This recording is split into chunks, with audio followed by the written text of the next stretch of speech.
Saludos. Lo siguiente es una interpretación o traducción de un mensaje o sermón predicado por el hermano pastor David Killing el 26 de diciembre de 2021. El mensaje se llama El testimonio de Policarpo. Oramos y esperamos que el mensaje sea de bendición para tu vida. He aquí el mensaje ya traducido. Muy bien, quiero extender los saludos en el precioso nombre de nuestro Señor Jesucristo. Es muy bueno estar con ustedes nuevamente. Quiero que abramos nuestras Biblias, por favor, en 1 Corintios capítulo 8. Primera carta a los Corintios capítulo 8 para leer allí.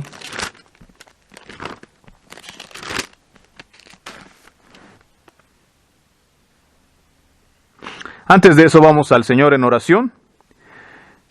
Padre nuestro, venimos ante ti esta mañana. Gracias, Señor, por tu bondad, tu misericordia. Padre, rogamos, nos ayudes. Gracias por Jesús nuevamente, por todo lo que Él ha hecho y sigue haciendo por nosotros, por todo lo que Él nos da y lo que Él significa para nosotros. Te rogamos que nos llenes de tu Espíritu Santo, nos ayudes a serte fieles. Danos sabiduría, Señor. Y nuevamente gracias por todo lo que haces por nosotros sin merecerlo. En el precioso nombre de Jesús. Amén. Muy bien, quiero leer este capítulo. El capítulo entero es muy breve y quizás de allí brincar a otro o a otro lugar. El hermano Chris preguntó, o más bien pidió a los jóvenes que hablaran acerca de pararse firmes.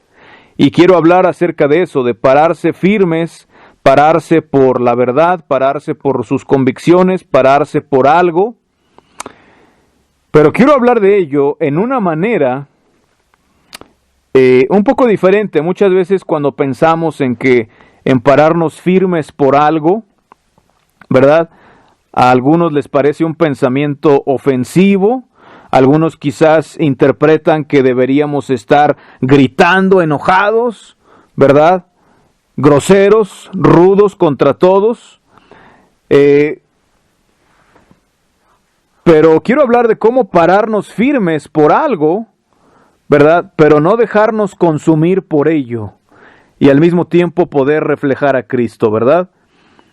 En otras palabras, a veces pensamos, ok, vamos a pararnos firmes por algo y termina convirtiéndose más bien en una pelea de opiniones y termina convirtiéndose en algo que pierde el objetivo.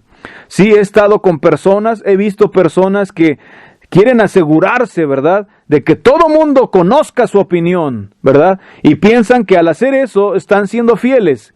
Si todos a mi alrededor saben exactamente lo que yo opino y se los embarro en la cara, eso es pararse firme. Y en realidad eso está muy equivocado y lejos de la verdad. Pararse firme, primero que nada, si es por la verdad, pararse firme es representar a Cristo, primero que nada. Y quiero recordar a Policarpo, ¿verdad? El mártir fiel, cuando estaba a punto de ser martirizado, le dijeron, niega a Jesús.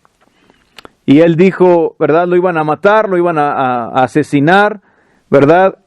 Querían que adorara a los ídolos, estaban ahí los romanos paganos, y él le dice, niega a Cristo, ¿verdad? Y lo amenazan con las torturas, él ya siendo un ancianito, y él dijo unas palabras que voy a parafrasear, algo así, dijo como, durante 86 años he seguido a mi Rey Jesucristo, y Él nunca me ha hecho daño.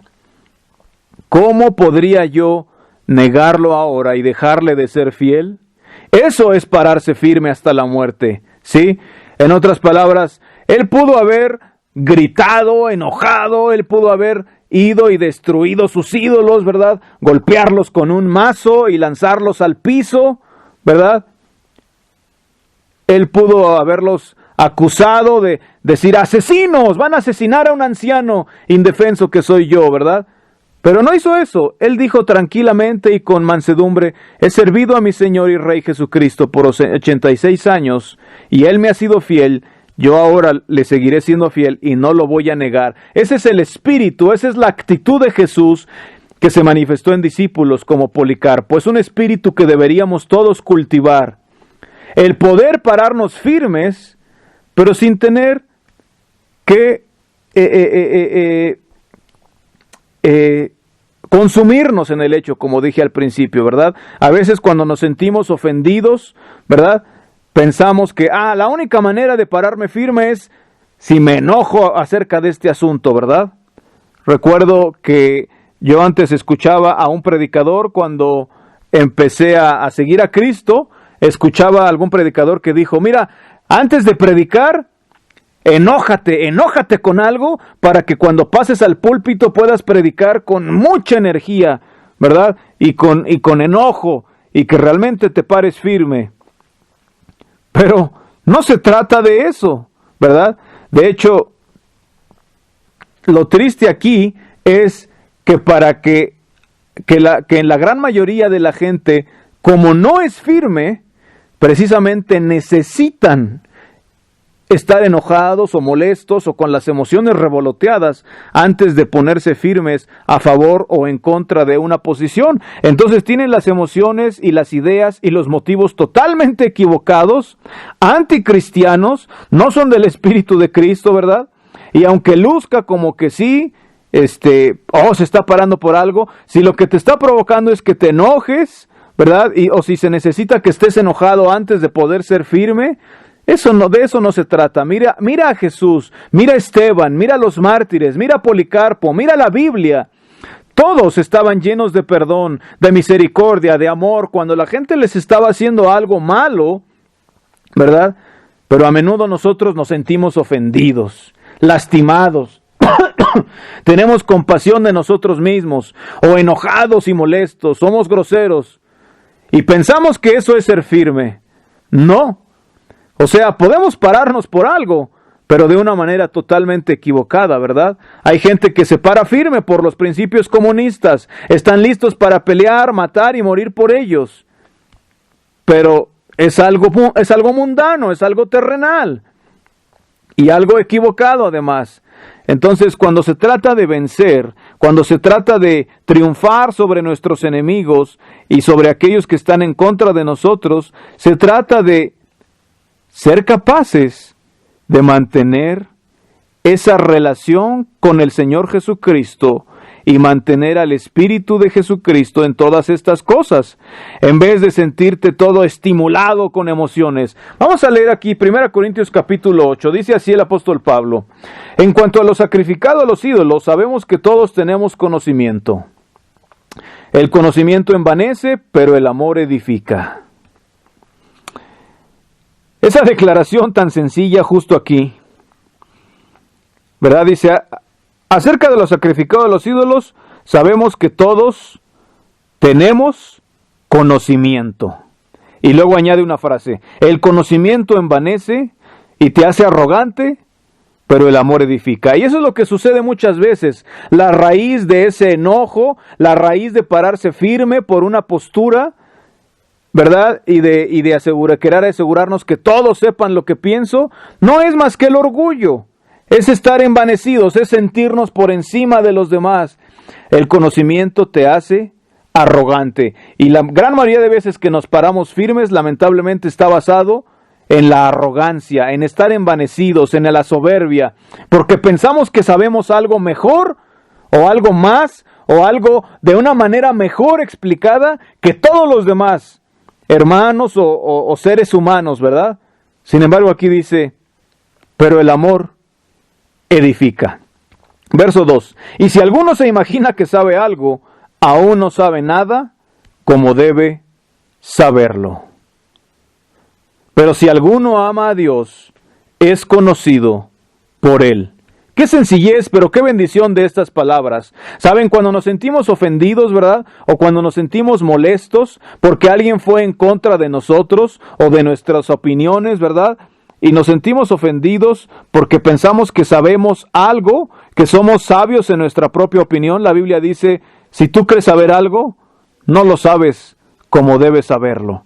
Pero si amas a Dios, Dios te conoce a ti. ¿Saben? Dios conoce por qué cosas, por cuáles cosas nos estamos parando firme. he estado cerca de personas, y quizás lo hemos hecho, ¿verdad? Nosotros, como estoy diciendo, que queremos asegurarnos de que todos sepan lo que opino en cuanto a cierto tema, cuando la raíz de eso no es la fidelidad ni el amor a Dios, no es el ser auténtico, no es conocer a Dios y ser conocido por Él, es la arrogancia y el enojo.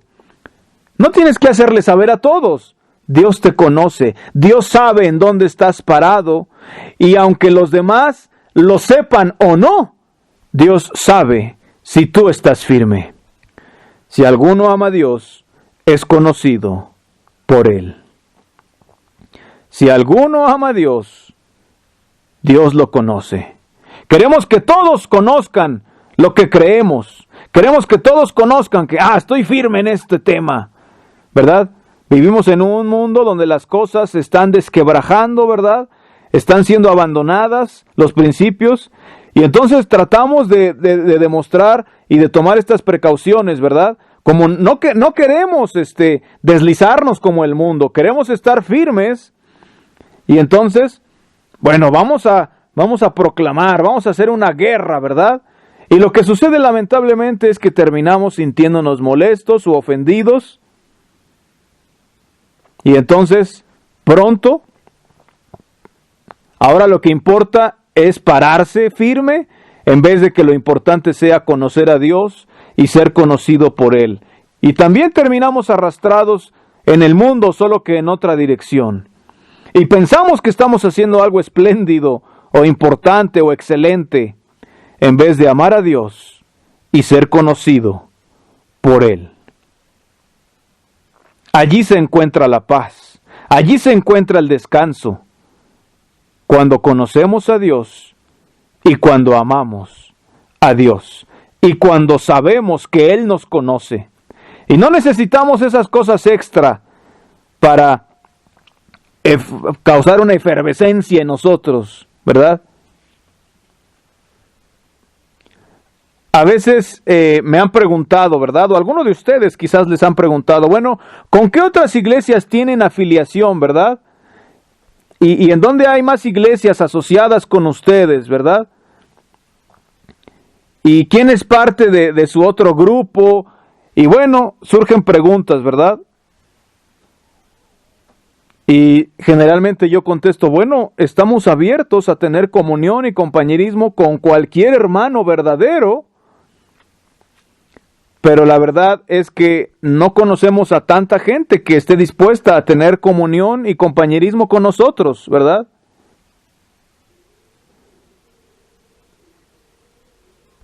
Y entonces dicen, bueno, ¿cómo? ¿Qué estás diciendo? ¿Quiere decir que no hay otro grupo, verdad?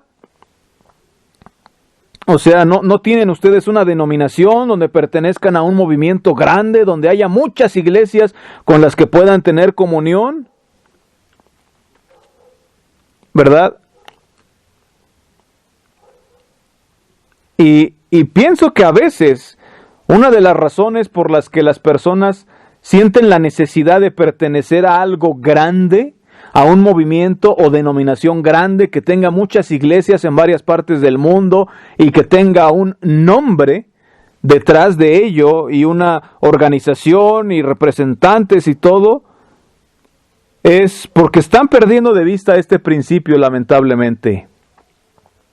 Si tienes las cosas bien en tu corazón y en tu hogar, ¿verdad?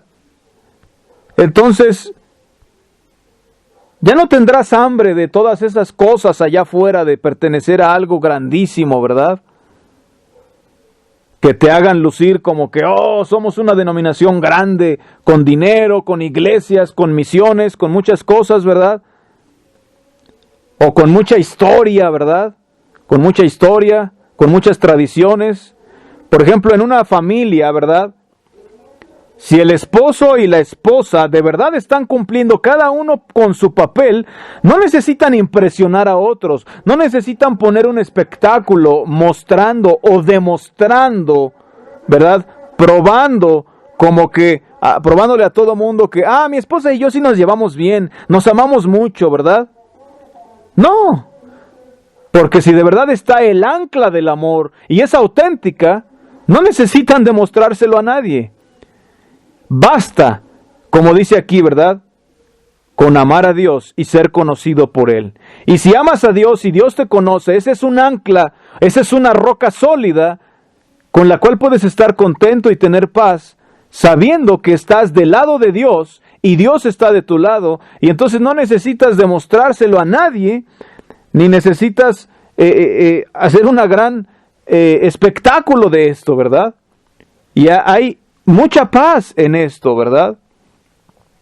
Y pienso que por eso fue que Policarpo pudo pararse firme, tranquilamente, ¿verdad?, antes de ser ejecutado, diciendo: he servido a Jesús y Él nunca me ha hecho daño, al contrario, Él me ha sido fiel a mí. ¿Cómo podría yo serle infiel ahora? ¿Verdad? Y para Él eso fue suficiente, ¿verdad? Y aceptó la muerte, no tuvo que enumerar: pero fíjense, creo en esto, y guardo esta regla, y guardo este mandamiento, ¿verdad? Y he hecho estas buenas obras, ¿verdad? Fíjense lo bueno que he sido. No impresionó a nadie, ¿verdad? O he atravesado esa prueba, he atravesado estas luchas, ¿verdad? Entiéndanme, compréndanme, que soy cristiano, o por qué, o lo que he pasado, ¿verdad? No tuvo que demostrar que era bueno, o que estaba en lo correcto, o que él tenía la razón. Solo dijo: por 86 años el Señor ha sido bueno conmigo. ¿Cómo podría yo negarlo a esta altura? Así de sencillo, y qué bendición es esto. Verso 4. Acerca pues de las viandas que se sacrifican a los ídolos, sabemos que un ídolo nada es en el mundo y que no hay más que un Dios. Pues aunque haya algunos que se llamen dioses, sea en el cielo o en la tierra, como hay muchos dioses y muchos señores, para nosotros, sin embargo, solo hay un Dios, el Padre, del cual proceden todas las cosas, y nosotros somos para Él, y un Señor, Jesucristo, por medio del cual son todas las cosas, y nosotros por medio de Él.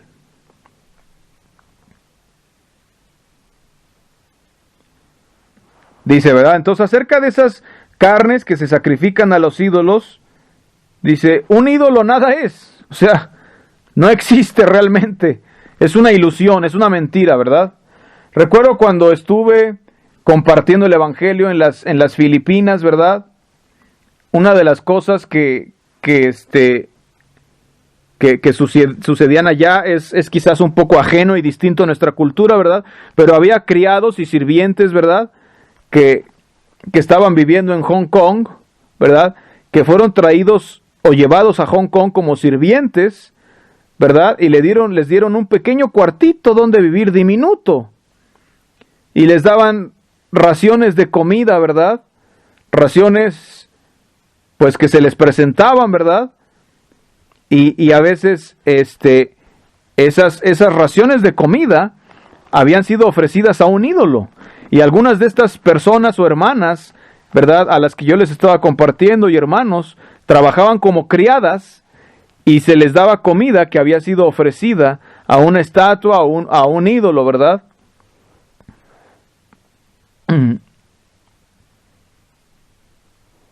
Y ofrecían un plato de comida, ¿verdad?, a su ídolo, el dueño, el amo de la casa, y luego eso le daba de comer a sus sirvientes, ¿verdad? Esto generó problemas de conciencia en algunos hermanos, pero el punto aquí es, porque un ídolo nada es, ¿verdad? Ahora sí que las obras eran para el ídolo y para los sirvientes, ¿verdad? Sin embargo, bueno, hubo hermanos ahí, personas que dijeron en las Filipinas, ¿verdad?, no debemos comer de esto, porque esto fue ofrecido a un ídolo, ¿verdad? Sería pecado. Y consultaron conmigo, ¿verdad? Este pasaje enseña que un ídolo no es nada. Si le damos credenciales o importancia a un ídolo, ¿verdad?, si tenemos respeto por un ídolo, entonces sí lo estamos haciendo algo. Y entonces, ¿verdad?, si le damos la credibilidad a esa estatua como que, bueno, es un tipo de Dios o es un tipo de algo, ¿verdad?, entonces sí sería ofensivo para la conciencia comerlo, pero es porque le estamos dando cierto grado de credibilidad. Sin embargo, si no es nada, Si no es más que una estatua que se va a romper, cómelo, ¿verdad? Porque no es nada. No es absolutamente nada, es una mentira. Y es lo que el apóstol Pablo aquí está diciendo. Es un ídolo, no es nada, ¿verdad? Y la única forma en que se convierte de ser nada a convertirse en algo es si tú le das cierto grado de credibilidad o de poder, ¿verdad? Por eso dice que en relación con eso, dice, sabemos que un ídolo nada es en el mundo. Y que para nosotros no hay más que un solo Dios. El punto que está tratando de hacer el apóstol Pablo es que cuando hay una situación, ¿verdad?, en la que nos enfrentamos a algo, ¿verdad?, que no es nada, si le damos credibilidad, entonces se convierte en algo. Pero si creemos que no es nada, sino solo algo que el hombre hizo en su vana imaginación, entonces no hace ninguna diferencia, ¿verdad?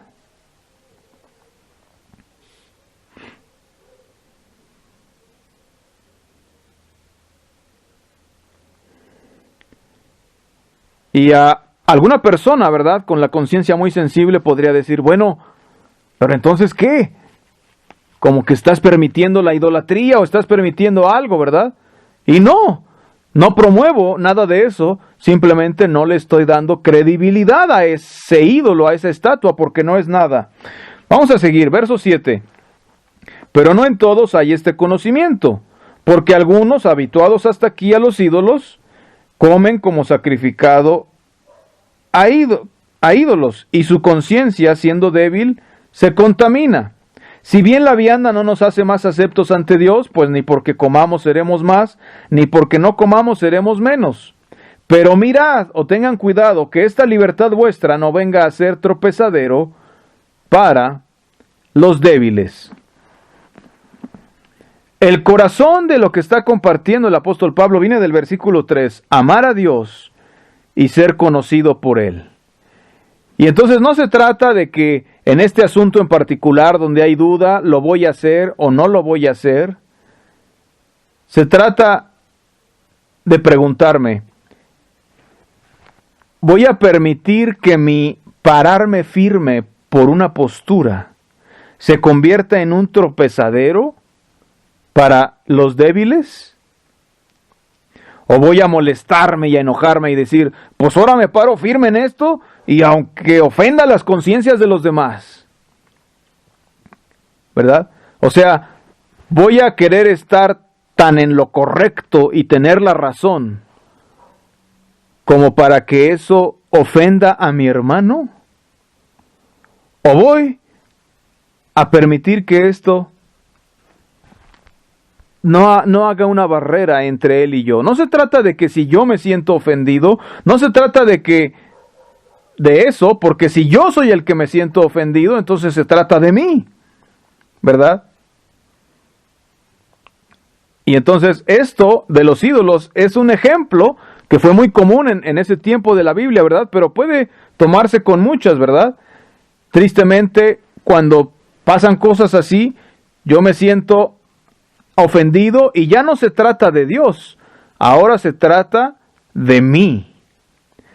Yo creo de esta manera, o yo creo de aquella manera, ¿verdad? Yo estoy convencido de que debe ser así. Y pronto nos sentimos ofendidos, ¿verdad? Y entonces surgen problemas. Y eso es lo que ha dividido a la iglesia y lo que ha dividido al mundo.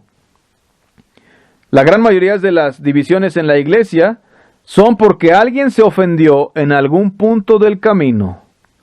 ¿Y por qué se ofendió? Porque perdió el enfoque. ¿Cuál es el enfoque? Amar a Dios y al prójimo como a nosotros mismos.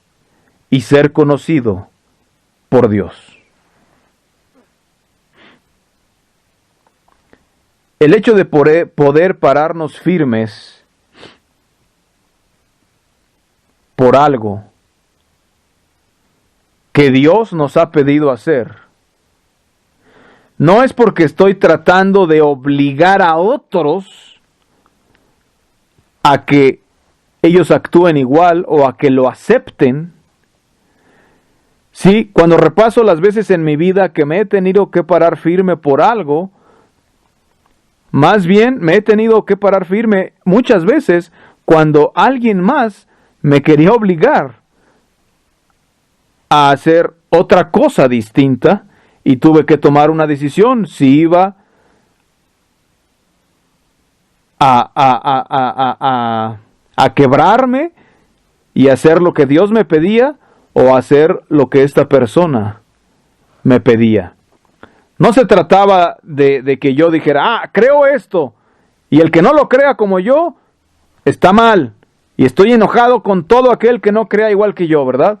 O no se trataba de que, yo voy a hacer esto, y el que no piense que estoy en lo correcto, y el que no lo haga igual que yo, condenado, ¿verdad? No. Muchas veces es cuando somos llamados y enfrentados con una decisión, somos llevados a un lugar donde tenemos que tomar una decisión de qué es lo que vamos a hacer, ¿verdad?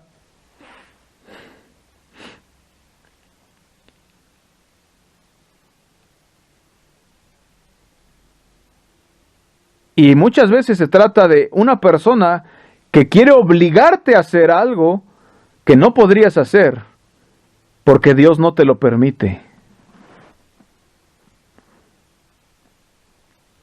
Bueno, quería leer todo el capítulo, pero vamos a regresarnos a Romanos, capítulo 14.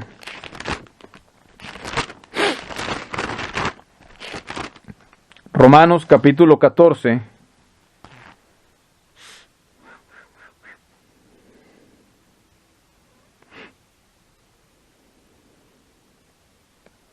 Nuevamente hablando del mismo tema. Este es uno de los temas que el apóstol Pablo tuvo que abordar varias veces, porque era una situación muy común en las iglesias, ¿verdad?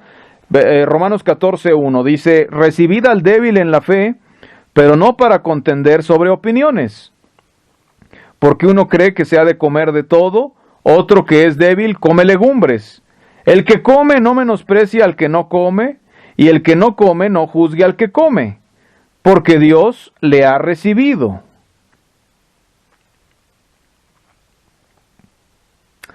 ¿Saben? Dios ha recibido a ambos, al que come y al que no come. Dios ha recibido a ambos, aunque difieran en su opinión. Los dos tenían sus ideas muy propias, y los dos creían estar en lo correcto y tener la razón, y los dos se estaban parando firmes por algo.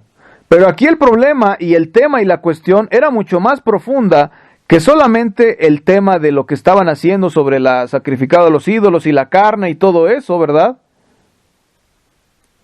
Sino el tema realmente era, ¿iban a permitir que esa diferencia los separara? ¿Los dividiera? El que come no menosprecia al que no come, y el que no come no juzga al que come. Vemos a alguien que no está haciendo las cosas de la misma manera que yo y lo menospreciamos, ¿verdad? Pensamos, no entiende, pobrecito, y entonces el conocimiento envanece y nos sentimos arrogantes. No he entendido.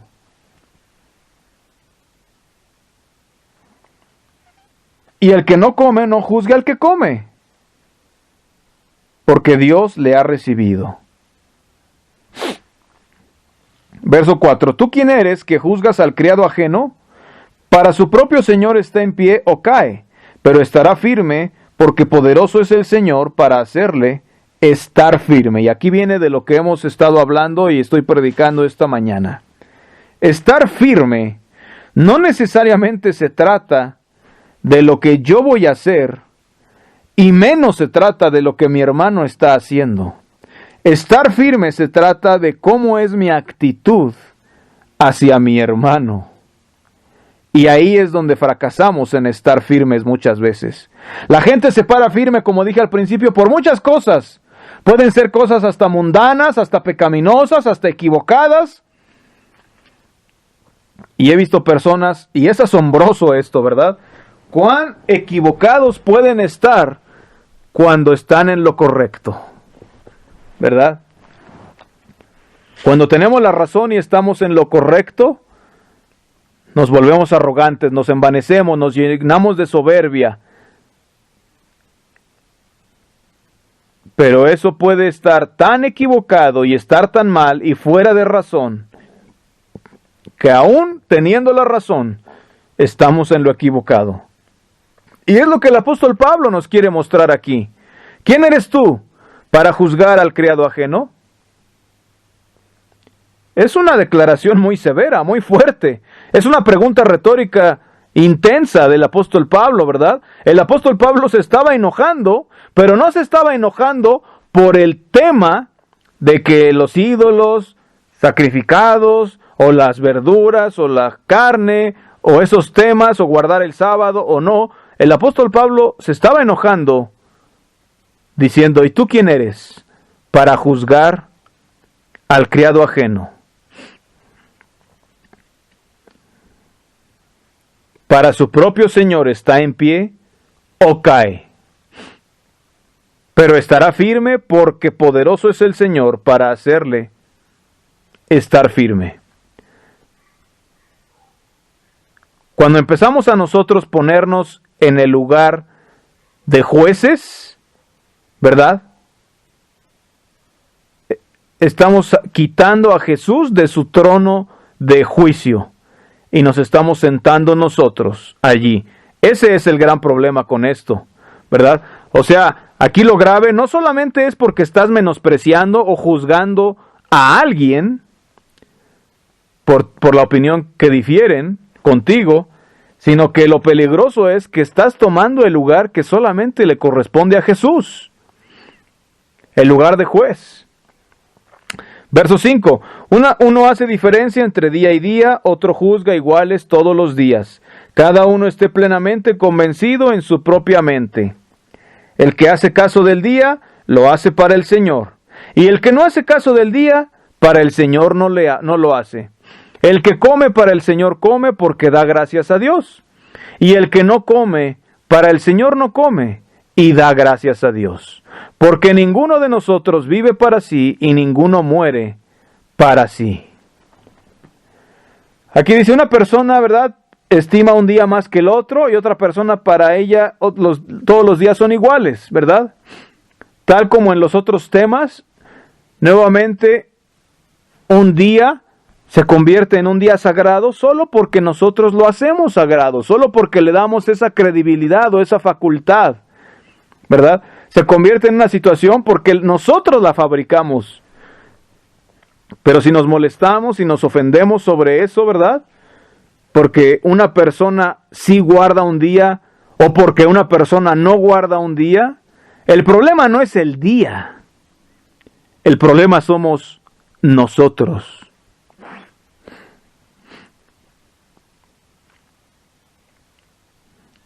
El problema es que nosotros casi siempre tenemos la tendencia a tomarnos las cosas de manera muy personal.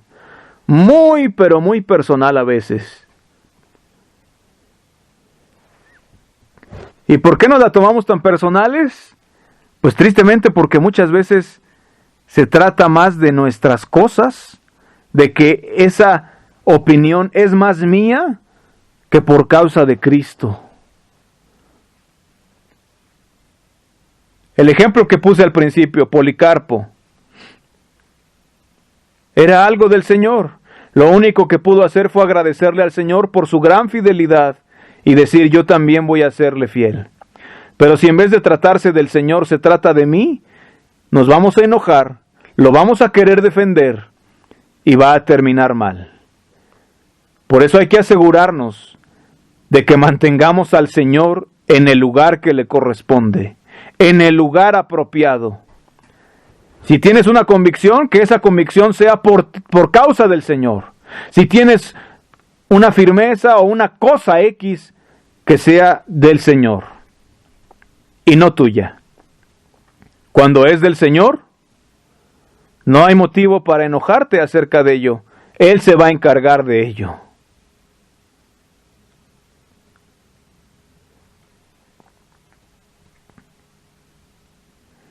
Lo importante es asegurarnos que sea de Él, que lo sirvamos a Él y que no tengamos la necesidad de corregir, ni de cambiar, ni de arreglar a nada, ni a nadie, porque mi única responsabilidad es andar con el Señor, confiando en Él, en paz con Él, descansando en Él, amándolo a Él, siendo conocido por Él, y entonces todo está en sus manos. Entonces, mi oración y mi deseo a Dios es que si llega un día en el que seamos desafiados como Policarpo hasta la muerte, no tengamos la necesidad de defender aquello por lo cual nos paramos firmes, sino que más bien nuestra única demostración o prueba, si es que la hay, sea Él, el Señor, me ha sido fiel, ha sido bueno conmigo, siempre caminó de mi mano y junto a mí. ¿Cómo podría yo negarlo? Pero si quedamos atrapados en algún detallito, quizás todavía tendremos que morir, pero vamos a morir con enojo, con orgullo, porque alguien no me comprendió, con ofensa, lleno de conocimiento y de arrogancia y de soberbia y de defensa propia, sin el Espíritu de Cristo.